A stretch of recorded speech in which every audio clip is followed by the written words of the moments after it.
The void between stars is not silent.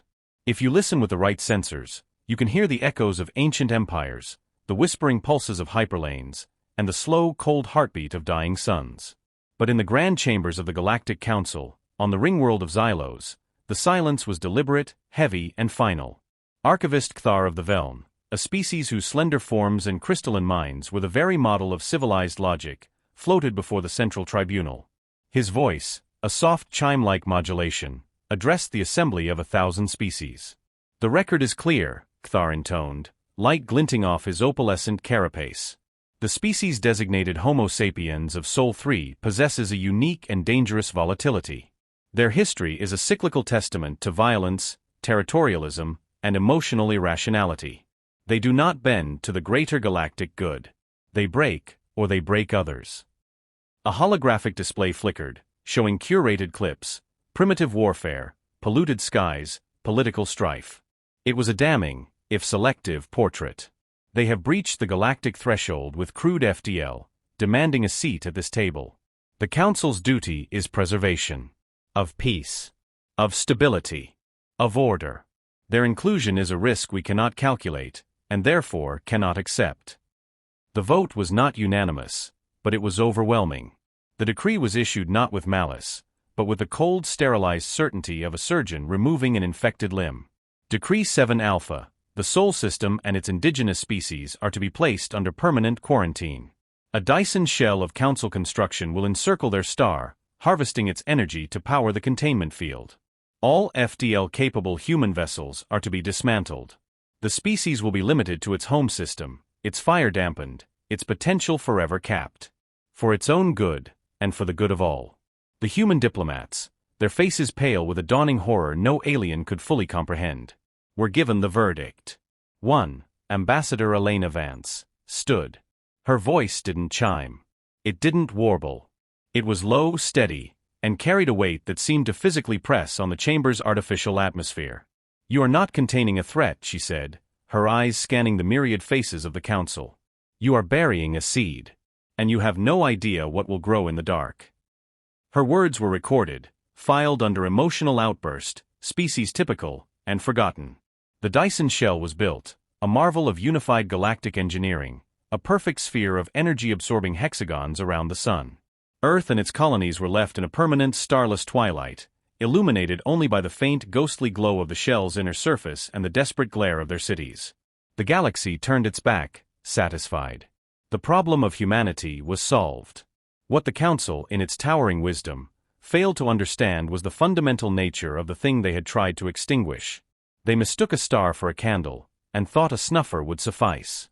They had not snuffed it out. They had placed it in a forge. Rising conflict. 4,500 standard galactic cycles, the Sol system vanished from the charts. It became a cautionary tale, a footnote in Council history, the volatiles, the contained. To newer species, humanity became a myth, a ghost story told to fledgling civilizations about the dangers of unchecked passion. Meanwhile, the galaxy prospered under the Council's benign, static stewardship. Innovation slowed to a gentle trickle, directed by committee. Conflict was managed, art was standardized, progress was a plateau. It was peace. It was, as Cthar often reflected in his later centuries, perfect. He was now the chief archivist, a venerable elder. Yet a tiny irrational fragment of his crystalline consciousness, a flaw he assumed, sometimes replayed Ambassador Vance's final words. "You have no idea what will grow in the dark." He dismissed it. What could possibly grow in a prison of light and energy? The humans would have adapted, their fires banked, their spirits finally cooled to a manageable temperature. Perhaps they were even happy in their constrained, safe existence. The first anomaly was detected by a long-range lumen probe on the fringe of what was once human space. A gravitational ripple, subtle but wrong. It didn't match any known celestial pattern. The report was forwarded to the subcommittee for anomalous phenomena, where it languished for 3 cycles. The second anomaly was impossible to ignore. A Council survey ship, the Celestial Accord, mapping a derelict region near the old Sol border, simply vanished. Its final transmission was not a distress call. It was a burst of pure unmodulated sensor data, showing a spatial tear of impossible geometry, and a single clear audio fragment in a long-dead language, identify. Panic was a rare emotion on Xylos. Concern, however, was permissible. A flotilla of Council peacekeeper vessels, led by the flagship Aegis of Order, was dispatched to investigate. Cthar, driven by that persistent flaw in his logic, insisted on accompanying them. What they found at the coordinates was not a graveyard. It was a gate. It hung in space, a perfect ring of forged something. It wasn't metal. It wasn't stone. It seemed to be solidified spacetime, humming with a low suboral frequency that vibrated the hull of the Aegis. Around it floated the debris of the celestial accord, not shredded by weapons, but disassembled, like a child's toy taken apart with meticulous care. Energy signature is off the scale, reported the tactical officer, a nervous Thrasian whose scales were flushed pale blue. It's drawing power from a source we cannot locate. And there's a path. A path. A tunnel of calm space, leading from the gate inward, toward the heart of the quarantine zone. It was an invitation. Or a dare. Admiral Exiled, a graniteskinnet gorn. Advocated for immediate saturation bombardment. A breach of quarantine is a council-level threat. Destroy the structure. Cthar found himself speaking, his chime voice cutting through the debate. And learn nothing? This technology, it is not like ours. It is not an evolution of it. It is something else entirely. We must understand what we have provoked. Reluctantly, the flotilla moved into the path. As they crossed the threshold of the gate, the universe outside warped and faded. This was not a hyperlane jump. It was not tunneling. It was as if space itself was folded, and they were slipping through the crease. The stars outside the viewport stretched into lines, then spirals, then patterns that hurt the mind to observe. And then they emerged. The silence on the bridge of the Aegis was absolute, broken only by the panicked rattling of a Thrasian scales and the low hum of alien systems. The Dyson shell was gone. Not breached. Not broken. Gone. Where the Council's masterpiece of containment had been, there was only the beautiful, furious, glorious light of an unfettered Sunday. And around it, moving in serene, impossible orbits, were worlds. But not the worlds they knew. Mars was an emerald-green jewel, wrapped in silvery ribbons of atmosphere processors. Venus shone like a polished pearl under a cooling shield. Gas giants were encircled by intricate glittering rings that were clearly artificial, hosting millions of points of light. And space between them teemed with life. Ships, vast and graceful, moved on rivers of light. Structures of impossible size and elegance hung in the Lagrange points, cities of crystal and grown stone that glittered in the solar light. It was not just a system that had survived. It was a system that had transcended. By the first song, whispered Cthar, his cognitive processes stuttering. What have they done? All vessels, Admiral Exiled barked, his voice cracking with a fear he could not suppress. Battle readiness. This is a catastrophic breach. Identify any and all threats. As if on cue, space around the Council flotilla rippled. From nowhere, 3 ships emerged. They were sleek, shaped like old Terran sailing vessels crossed with deep-sea predators, hulls dark as obsidian but etched with faint glowing lines that pulsed with soft energy. They were a fraction of the size of the Aegis, but they moved with a fluid predatory grace that made the massive peacekeeper ships seem clumsy and archaic. A communication channel opened, unsolicited and unbreakable. No hologram appeared. Only a voice. It was human, but altered smoothed, carrying the weight of vast time and quiet power. Council vessels. You are in sovereign space of the Sol system. You are in violation of the eternal accord. Power down your weapons and drives. You will be escorted. The voice was calm. It was not a request. Admiral Exiled, his pride wounded, made the fatal error of judgment. He saw small ships. He saw the ghosts of a contained species. He saw a problem to be solved with the Council's hammer. Unidentified vessels. This is Admiral Exiled of the Galactic Council Peacekeeper Fleet. You are in violation of Galactic Quarantine Edict 7 Alpha. Surrender immediately for disarmament and processing, or be fired upon. There was a pause. On the bridge of the lead human ship, unseen by the Council, a commander might have smiled. Assad, very smile. Edict 7 Alpha, the voice repeated, and for the first time a hint of something, not anger but profound timeless amusement, colored the tone. Acknowledged.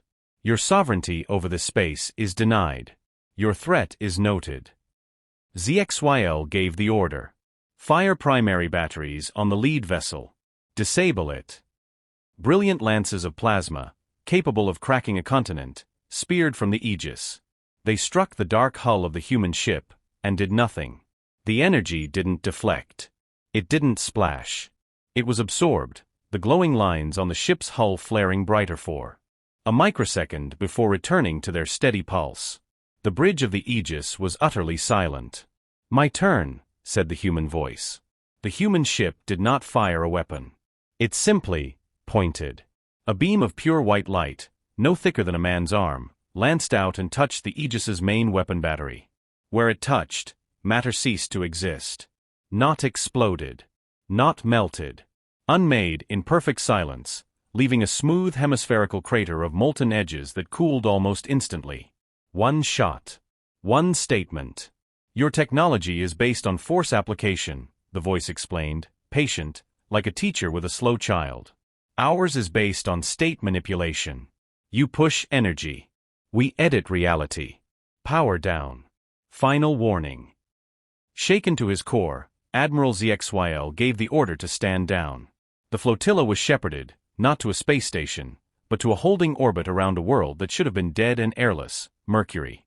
It was now a world-spanning forge, its surface covered in vast geometric structures that glowed with inner heat. A shuttle came for Kthar and a small diplomatic delegation. They were taken to Mercury's surface, to a chamber of polished black stone under a transparent dome, where the air was cool and smelled of ozone and stone. And there, they waited. Human response. The being that entered was human. Kthar recognized the basic bipedal form, the 2 eyes, the 5-fingered hands. But that was where similarity ended. She was tall, her frame augmented not with bulky machinery, but with subtle organic-looking enhancements that gleamed beneath her skin like circuits of gold. Her hair was silver-white, not with age, but with what seemed like contained energy. She wore a simple suit of gray material that shifted and flowed like liquid smoke. Her eyes were the most disconcerting. They held the calm, deep patience of a black hole, and the fierce, burning intelligence of a star. "Archivist Kthar," she said, and it was the same voice from the ship. "I am Elara, steward of Mercury Forge. Speaker for the Eternal Soul Directorate." Kthar's chime voice wavered. You are human." "We are," Elara nodded. "The descendants of those you exiled. Please, sit. You are not prisoners. You are guests. Though your welcome is provisional." "The Dyson shell," Kthar managed. "A generous gift," Elara said, a ghost of that ancient, weary smile touching her lips. "All that energy, harvested and delivered right to our doorstep. It powered our first great leap. We learned to not just use energy, but to converse with it. To ask matter to be something else. Thank you." The sheer, staggering audacity of it left Kthar speechless. They hadn't broken the prison. They had used its walls to build a ladder. "Why?" he finally asked, the core question of his being. "Why this display? You could have hidden your advancement. You could have left." Elara's starbright eyes seemed to look through him, into the past. For the first century, it was pure survival. The light was gone. Our worlds were dying. Despair was a palpable force. We faced extinction, not by war, but by a slow, polite suffocation ordained by a galaxy that found us inconvenient. She walked to the dome, looking out at the celestial forge below. "But you see, Archivist, you made one critical error in your analysis. You saw our volatility, our passion, our territorialism as a flaw. You failed to see it as an engine. A survival engine. When you take away the light, the warmth, the space, that engine doesn't stop. It redirects. It turns inward. Our violence became a violence against the problem itself.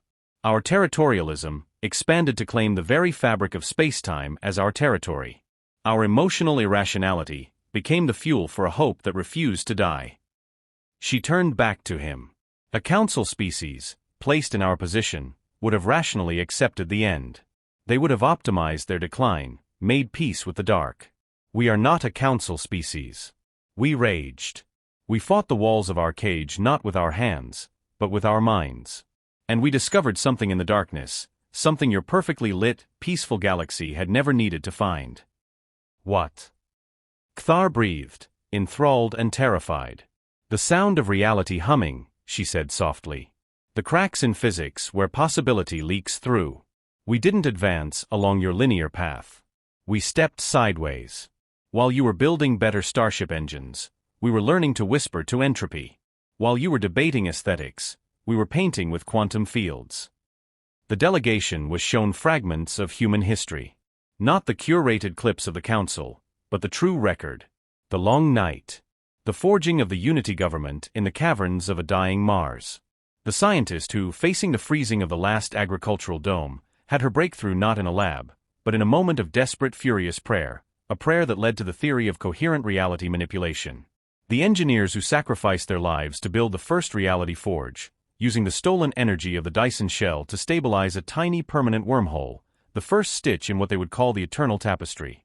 They were shown the eternal accord. Not a treaty with others, but a covenant humanity made with itself, etched into their very culture and technology. Never again. Never again would they be at the mercy of another's whim. Never again would their future be dictated by external fear. Their power would be absolute, but its primary purpose was not dominion. It was persistence. It was the guarantee that humanity, its spirit, its art, its flawed and beautiful essence, would endure. Forever.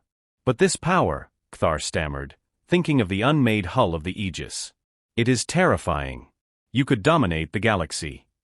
Ilara looked at him with something akin to pity. Dominate? Why? For resources? We can manifest matter from the quantum foam. For territory? We fold space to make our own. For submission? What value is the submission of those who cannot understand what you are? She gestured to the starscape. Your galaxy, Archivist, is a garden. A beautiful, carefully tended garden where every flower is pruned to be safe, to be pleasant, to not thorn its neighbor. You saw us as a weed. So you plucked us out and threw us on the stone.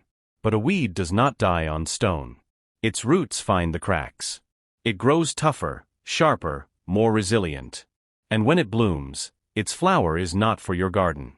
It is for a harder, wilder sky. Then what do you want? Asked the Thracian delegate, trembling. We want nothing from you, Ilara said. We are informing you of a change in the cosmological neighborhood. The quarantine is void. This system, and the networks we have woven beyond it, are ours. You will leave, and you will not return unless invited. Your council sovereignty ends at the boundary of our light. It was a dismissal. A polite, utterly firm eviction notice from a species that had been given 5 centuries prior. Climax. As the chastened delegation was escorted back to their shuttle, Kthar's sensors, still passively scanning, picked up the anomaly. It was a massive energy signature, vaster than 1,000 stars, coming from outside the system. From the direction of the galactic core. What is that? He asked the human pilot, a young man with calm eyes. The pilot checked a readout on his seamless console. Oh, that's the celestial city. Eternum. It's on its way. On its way, here? Homecoming tour, the pilot said with a faint smile. It's been out weaving the new spur of the tapestry for about 300 years. Should be here by tomorrow. Kthar begged, through official channels, for a delay. He had to see. He had to understand the scale. Ilara, with that perpetual, knowing patience, agreed. The next day, from the observation deck of a human way station, Kthar and the council delegation witnessed the arrival of Eternum. Space tore. Not a gate, not a fold. A rip, as if the universe was a canvas and a god had drawn a blade across it. And through that rip, it emerged. It was not a ship. It was not a world. It was an architecture. A lattice of spun silver and solidified light, vast beyond comprehension, holding within its geometric embrace parks, mountains, rivers, and cities that shone with billions of lives. It moved with a stately, impossible grace, its passage not through space, but along a thread of reality it itself was stitching into existence as it traveled. It was a mobile, permanent homeland. A nation-state that sailed the cosmic ocean. And it was just one. The humans spoke casually of others. Odyssey, Farhaven, Icarus Ascendant. They weren't exploring the galaxy. They were embroidering it, adding their own threads to the cosmic fabric. The scale of their achievement, the sheer ambition of it, finally broke something in Kthar's logical mind. This wasn't just an empire. An empire ruled territory. This was a context. Humanity had made itself a fundamental part of the universe's operating system.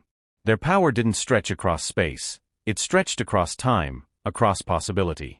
They had built an empire whose true territory was eternity itself. The Council's peacekeeper fleet, the mighty aegis of order, floated like a speck of dust beside the passing majesty of Eternum. Admiral Exiled, watching from his bridge, sent a single wideband transmission, not of defiance, but of utter abject surrender. It was a plea for mercy from a force that clearly had no need to grant it. The response from Eternum was a simple, powerful burst of data. It contained the entirety of human history since the quarantine.